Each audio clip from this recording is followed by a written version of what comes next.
जो नई excise policy 2021-22 में लागू की गई, तो उस पॉलिसी के इफ़ेक्टिव इम्प्लीमेंटेशन को रोक के किस तरीके से कुछ ताकतवर लोगों ने, किस तरह के ताकतवर लोगों ने किस तरह के दुकानदारों को फ़ायदा पहुंचाया और सरकार को उसकी वजह से कैसे नुकसान पहुंचाया, इसका ब्यौरा मैं आपके सामने रखना चाहता हूं।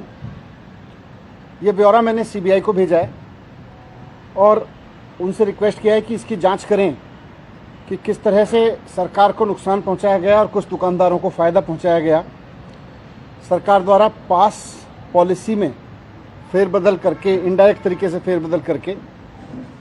इसकी डिटेल्स मैं आपके सामने रखूंगा, पर उससे पहले नई एक्साइज पॉलिसी के बारे में थोड़ी सी कुछ बेसिक चीज़ें जो इस संबंध में बहुत महत्वपूर्ण है वो आपके सामने दोहरा देता हूं। वैसे आपको पता है, आपको जानकारी है कि सरकार ने 2021 में मई के महीने में नई एक्साइज पॉलिसी पास की थी। कैबिनेट ने इसको पास किया था। मई 2021 में पास नई एक्साइज पॉलिसी में हमने लिखा था कि पहली पॉलिसी जो पुरानी पॉलिसी थी उसमें 849 दुकानें होनी थी, तो इसमें भी लिखा गया था कि पूरी दिल्ली में दुकानों की संख्या बढ़ाई नहीं जाएगी बल्कि 849 ही रहेगी, पहली पॉलिसी के बराबर ही रहेगी। पहली पॉलिसी में 849 दुकानें बहुत अनइवन तरीके से बटी हुई थीं। किसी किसी वार्ड में 20-20, 25-25 दुकानें थीं, तो कहीं बिल्कुल नहीं थीं। कई ऐसे मॉल्स थे जहां पर 10-10, 15-15, एक जगह तो शायद 20 दुकानें थी एक मॉल में। कई जगह मार्केट्स में बिल्कुल दुकानें नहीं थीं। इसलिए नई एक्साइज पॉलिसी में एक प्रिंसिपल रखा गया और बहुत हाईलाइट करके रखा गया कि इक्विटेबल डिस्ट्रीब्यूशन ऑफ शॉप्स रहेगा। दुकानें नहीं बढ़ेंगी लेकिन इक्विटेबल डिस्ट्रीब्यूशन रहेगा, लगभग बराबरी से बांटा जाएगा पूरी दिल्ली में, ताकि कहीं हुज ट्रेजेडी ना हो, ताकि कहीं कोई गड़बड़ी ना हो। तो ये एक पॉलिसी का इंपॉर्टेंट प्रोविजन था। मई 2021 में ये पॉलिसी पास करके, कैबिनेट से पास करके एलजी साहब के पास मंजूरी के लिए भेजी गई। इस पॉलिसी को मंजूरी देने से पहले एलजी साहब ने पूरी पॉलिसी को बहुत ध्यान से पढ़ा और उसमें कई महत्वपूर्ण और बड़े बड़े सजेशन दिए कि इसमें ये परिवर्तन कर दो, ये परिवर्तन कर दो, इस तरह का बदलाव करो। एलजी साहब के सारे सजेशंस को स्वीकार करके कैबिनेट ने फिर से जून में नई पॉलिसी एलजी साहब के पास भेजी और इस तरह से फिर उसको एलजी साहब ने मंजूरी दी। तो एलजी साहब के पास 2 बार जाके बहुत ध्यान से पढ़ के उन्होंने इस पॉलिसी को पास किया था। उस पॉलिसी में ये लिखा हुआ था जगह जगह जोर देके कि अनइक्विटेबल डिस्ट्रीब्यूशन को खत्म किया जाएगा। ये जो एक ही जगह शराब की दुकानों के अंबार लगे हुए हैं कुछ वार्ड्स में या कुछ मॉल्स में, दुकानें नहीं बढ़ाई जाएंगी, लेकिन इसको लगभग बराबरी पे बांटा जाएगा, यहां तक कि अनऑथराइज्ड एरिया में भी बांटा जाएगा। ये भी लिखा हुआ था। इसमें लिखा हुआ था कि हर वार्ड में दुकानें तो नहीं बढ़ेंगी पूरी दिल्ली में, लेकिन हर वार्ड में लगभग 2 से 3 दुकानें हो जाएंगी, तो इक्विटेबल डिस्ट्रीब्यूशन हो जाएगा। मैं पॉलिसी की वो लाइन भी आपको दे दूंगा, उसमें साफ साफ था कि इक्विटेबल प्रिंसिपल पे काम करेगी और पूरी दिल्ली में लगभग बराबरी पे दुकान बांटी जाएंगी, इंक्लूडिंग अनऑथराइज्ड एरियाज। तो जब ये एलजी साहब ने बहुत सारे सजेशन और दिए पॉलिसी में चेंज करने के और बहुत ध्यान से पॉलिसी पढ़ी थी, उस समय न तो एलजी साहब ने आपत्ति की कि अनऑथराइज्ड एरियाज में शराब की दुकानें नहीं खुलनी चाहिए, ना उसका बदलाव, ना उन्होंने कोई आपत्ति की, ना उसमें कोई बदलाव का सुझाव दिया, बल्कि मंजूरी दी। 2 बार पॉलिसी को पढ़ के मंजूरी दी, काफ़ी ध्यान से पढ़ के मंजूरी दी। और जब एलजी साहब से मंजूर करा के उस पॉलिसी के तहत टेंडर किए गए और सरकार के अनुमान से लाइसेंसीज ने 25% ऊपर रख के लाइसेंस लिए, तो जब दुकानें खोलने की फाइलें एलजी साहब के पास गई तो वहां एलजी साहब ने अपना स्टैंड चेंज किया। पहले जब पॉलिसी में गया कि अनऑथराइज्ड कॉलोनी में भी दुकानें खुलेंगी, इक्विटेबल डिस्ट्रीब्यूशन होगा, उस समय एलजी साहब ने कोई ऑब्जेक्शन नहीं किया। पॉलिसी पास की, सारे रूल्स पास किए, सब कुछ पास किया।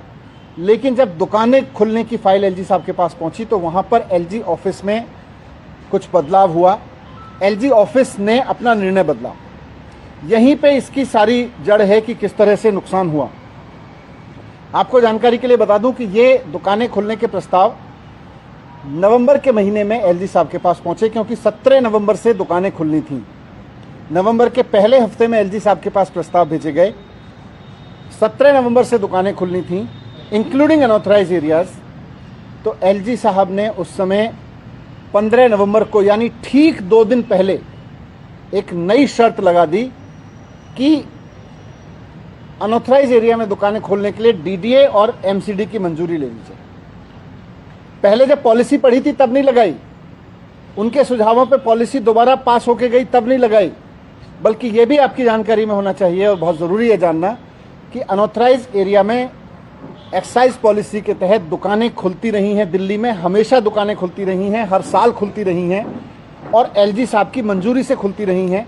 2015 से मैं देख रहा हूं, मैंने उससे पहले की भी फाइलें देखी हैं, 2015 से भी पहले 10 साल की फाइलें देखी हैं। हर साल एलजी साहब के पास अनऑथराइज एरिया में दुकानें खुलने की फाइल जाती थी और एलजी साहब उसको अप्रूव करते थे। जब पॉलिसी में लिख के गया कि अनऑथराइज एरिया में दुकानें खुलेंगी, उस वक्त भी उसको अप्रूव किया, लेकिन बाद में जब फाइलों के पे अप्रूवल गया दुकानें खोलने के लिए, उस वक्त एलजी ऑफिस अचानक अपना स्टैंड चेंज करता है और कहता है कि इसके लिए डीडी और एमसीडी की मंजूरी ले लो। एलजी साहब को भी पता था कि ये मंजूरी डीडीए और एमसीडी से नहीं ली जाएगी, बल्कि राज्यपाल उपराज्यपाल महोदय के ऑफिस से ही होनी है, हमेशा की तरह से जैसे पहले होता रहा था। लेकिन उन्होंने बहुत आश्चर्यजनक तरीके से एक नई कंडीशन इसमें लगाई, पूरा का पूरा स्टैंड चेंज किया। उस पॉलिसी में जो डिपार्टमेंट ने तैयार की थी उस वक्त नहीं था, जब कैबिनेट ने पास की थी उस वक्त नहीं था, एलजी साहब ने पढ़ी थी उस वक्त नहीं था, एलजी साहब ने जब मंजूर किया उस वक्त नहीं था। अचानक एलजी साहब ने अपना स्टैंड चेंज किया और इस स्टैंड चेंज होने की वजह से दिल्ली में अनऑथराइज एरियाज में दुकानें नहीं खुल पाईं।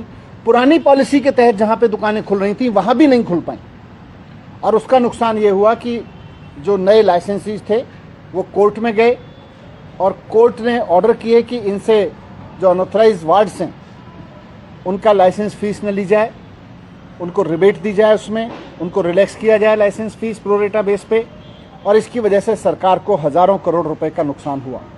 ये पूरा इंसिडेंस आपके सामने इसलिए रखा क्योंकि नई एक्साइज पॉलिसी जो सरकार ने बनाई थी उससे सरकार को बहुत फ़ायदा होने वाला था, लेकिन उसके उलट सरकार को के राजस्व को नुकसान पहुंचा, हज़ारों करोड़ रुपए का नुकसान पहुंचा, क्योंकि एलजी साहब ने अपना निर्णय बदला, बिना कैबिनेट से डिस्कस किए बदला, बिना सरकार से पूछे बदला और उन्होंने बदल के उसको लागू करने के लिए ऑर्डर किए, जिसकी वजह से दुकानें नहीं खुल पाईं और लगातार नुकसान हुआ।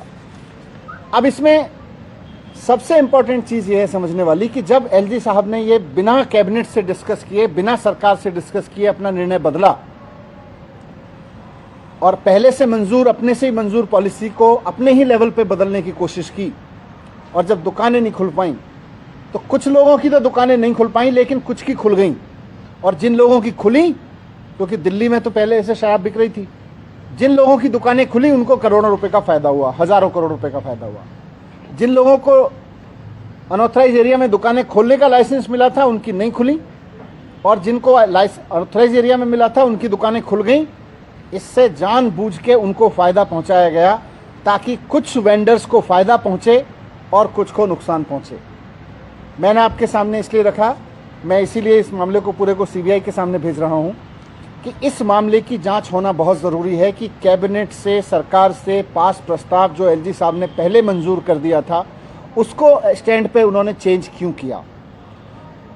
वर्षों से पुरानी पॉलिसी में भी जिस तरह से दुकानें अनऑथराइज एरिया में एलजी ऑफिस से मंजूर होती आई थीं, अचानक एलजी ऑफिस ने अपना स्टैंड चेंज करके, एलजी साहब ने अपना स्टैंड चेंज करके उन दुकानों को फ़ायदा क्यों पहुंचाया जिनकी दुकानें खुल गई थीं। इससे सरकार को बहुत नुकसान हुआ, जबकि सरकार ने उनको लिख के भी दिया कि आपका जो ये स्टैंड है इसकी वजह से सरकार को हज़ारों करोड़ रुपए का नुकसान हो रहा है। उसके बावजूद उन्होंने अपना स्टैंड चेंज नहीं किया, बल्कि डीडीएवीसी की एक कमेटी बनाई, उसका भी कोई नतीजा नहीं निकला और अंततः सरकार को उस बीते वित्त वर्ष में हज़ारों करोड़ का नुकसान हुआ। तो ये आज अगर निर्णय बदला नहीं होता तो सरकार को हज़ारों करोड़ रुपए मिलते, निर्णय बदलने से सरकार का भी हज़ारों करोड़ का नुकसान हुआ और उन दुकानदारों का जिनकी दुकानें खुल गई थीं, जिनके पक्ष में ये फैसला गया, उनको हज़ारों करोड़ का फ़ायदा हुआ। तो 48 घंटे पहले ये फैसला क्यों बदला गया, इनसे किन किन दुकानदारों को ज़्यादा फायदा हुआ और एलजी साहब ने ये निर्णय खुद लिया या किसी के दबाव में लिया, और इसके बदले किस किस को कितना फ़ायदा पहुंचा, इन सारे प्रश्नों की जांच होना बहुत ज़रूरी है।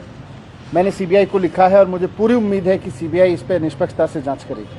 सर ये पहले क्यों नहीं आप लोग लेकर के? नहीं, ये अभी सारा मैंने फाइलें देखी है ना, एनालिसिस किया है इसमें। तो आप ये कह रहे हैं कि 44 करोड़ जो लाइसेंस फीस वेव करने वाली बात है वो इस वजह से हुआ क्योंकि दुकानें नहीं खुल पाई थी? वो नहीं, वो अलग मसला है। वो तो कोविड के दौरान रिलीफ दिया जिसमें कोर्ट के बहुत सारे ऑर्डर्स हैं इस संबंध में। ये जो सरकार को जो रेवेन्यू मिलना था वो रेवेन्यू सरकार को नहीं मिला। सिर्फ इसलिए नहीं मिला क्योंकि अचानक एलजी साहब ने अपना स्टैंड चेंज कर लिया।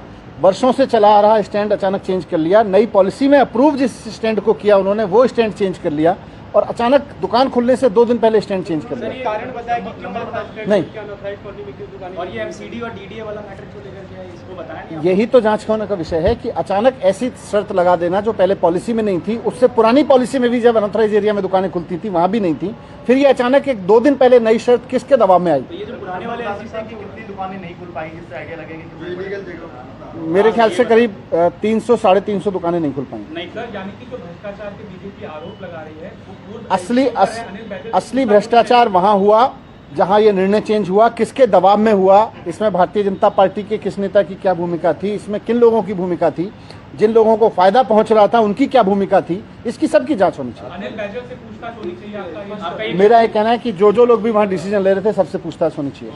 सर, एलजी हाउस के द्वारा ये कहा गया कि फर्स्ट क्वार्टर में 2022-23 में इतना करोड़ का नुकसान हुआ इस नई पॉलिसी का।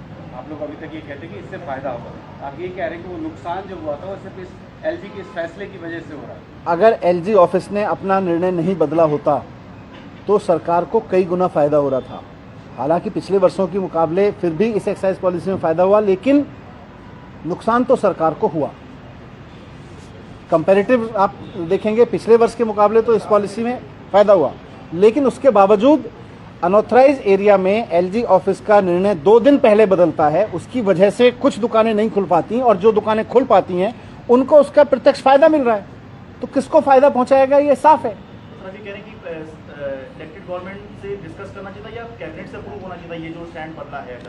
ये स्टैंड क्यों बदला इसकी जांच होनी चाहिए। ये होना ही नहीं चाहिए था जब पहले नहीं हुआ कभी। हमेशा पुरानी पॉलिसी में भी अनऑथराइज एरिया में दुकानें खुलती रही हैं। मैंने खुद भेजा है और मैंने फाइलें देखी हैं। 3 एलजीज के समय पे लगातार फाइलें हर साल की मैंने देखी हैं। हर साल उसको मंजूरी मिलती रही है बिना इस शर्त के। ये पहली बार शर्त लगाई गई और वो भी दुकानें खुलने से 2 दिन पहले। एक सवाल सर ये बनता है कि उस समय आप लोगों ने ऑब्जेक्ट क्यों नहीं किया था जब नहीं, हमने किया है। हाँ, बिल्कुल किया है, बिल्कुल किया हुआ है। तभी तो हमने सरकार ने उनको लिख के भेजा साहब इससे नुकसान हो रहा है। उसके बाद उन्होंने डीडीए की कमेटी बनाई जिससे कुछ नहीं निकला। सर मेन आपका ये है कि एलजी ने फैसला क्यों बदला, इसकी जांच इसकी सीबीआई जांच होनी चाहिए।